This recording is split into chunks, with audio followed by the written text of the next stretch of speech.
would you harbor a criminal? I mean, would you take a known criminal into your home and hide him from the authorities? Would you, say, take responsibility for a crime if the authorities came knocking on your door and found evidence of the crime in your house? I hope not, but if you're infected with a botnet on your system, then that's exactly what you're doing without even knowing about it. What's up, everyone, and welcome to another episode where we're going to be talking about the Muhstik Botnet. Muhstik has been around since 2017 and is believed to be developed using a fork of the famous Mirai botnet source code. Muhstik can infect so many different types of systems, it is pretty scary. Drupal, WordPress, routers, IoT devices, Kubernetes, and so much more. And now, researchers found it in the wild attacking Redis servers affected with the Lua vulnerability. It seems like I'm doing tons of episodes on botnets. Last episode on botnets was about Cakebot and how it has been so successful using email thread hijacking to spread. In case you missed the episode about Cakebot and want to watch it, the link is above, it's in the comment section below, it's at the end of the episode, it's everywhere. Today, we're going to talk specifically about Muhstik, what it can do, and what you need to look out for. Now, I hope you'll watch the full episode, but if not, you can now skip directly to the insights at the end of the episode. From where? From the timeline below. For the rest of you, let's go through the story together to get some context and see what we can learn to protect ourselves and others. Oh, drat these computers. They're so naughty and so complex.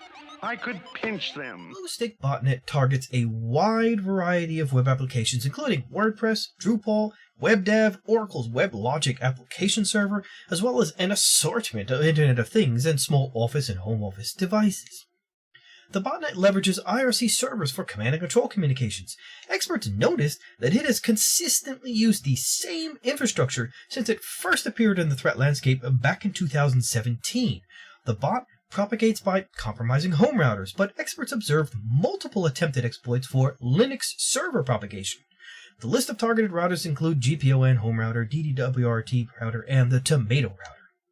The bot includes exploits for Oracle WebLogic server vulnerabilities, CVE-2019-2725 and CVE-2017-10271, and the Drupal RCE fault track to CVE-2018-7600. Congratulations! You're the next contestant on... you're doing a great job by wanting to learn about the Muhstik Botnet. I appreciate your support by watching my episode about it. Now, if you're new to my channel and have not already, please consider subscribing to my channel and smashing the bell to be notified when I upload new episodes, where I give you insights into the newest important cybersecurity news stories like this one. With my insights, you can be better prepared to protect your company, your family, and, yeah, of course, yourself, against these and other cyber attacks. So, hit that subscribe button now and let's continue learning about this story together. Now, researchers from Juniper Threat Labs observed the Muhstik Botnet exploiting the CVE-2022-0543 Lua sandbox escape flaw that impacts Debian and Debian-derived Linux distributions. Juniper Threat Labs has uncovered an attack that targets Redis servers using a recently disclosed vulnerability, namely CVE-2022-0543. This vulnerability exists in some Redis Debian packages. The attack started on March 11, 2022 from the same threat actor we've seen targeting Confluent servers back in September 2021 and the same group targeting Log4j back in December, reads the analysis published by Juniper. The payload used is a variant of Muhstik Bot that can be used to launch DDoS attacks. The vulnerability, which was rated 10 out of 10 for severity, could be exploited by a remote attacker with the ability to execute arbitrary Lua scripts to possibly escape the Lua sandbox and execute arbitrary code on the underlying machine.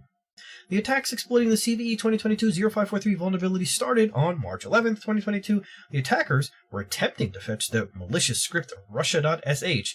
It saves it as /temp/rus and executes it.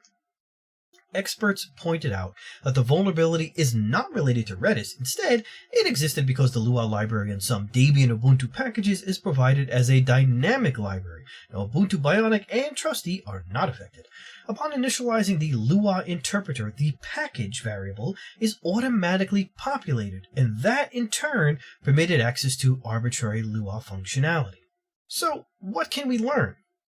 Well, like I said in the beginning of the episode and in the article itself, the Muhstik Botnet can infect many different types of systems, from CMS systems like Drupal, WordPress, to web dev and WebLogic servers, to IoT devices and home routers, and now Redis servers via the Lua library vulnerability. The Muhstik vulnerability falls primarily into a category of malware that I like to call the leech category. The goal of the leech is to stay hidden and suck the blood out of its host. In this case, the host is a computer, and the blood are the PC resources, CPU, GPU, RAM, etc. Now, Muhstik is most known as a crypto miner malware. Its goal is to infect your system, stay hidden, install crypto miner, and cash in using your system resources for the attacker's financial gain.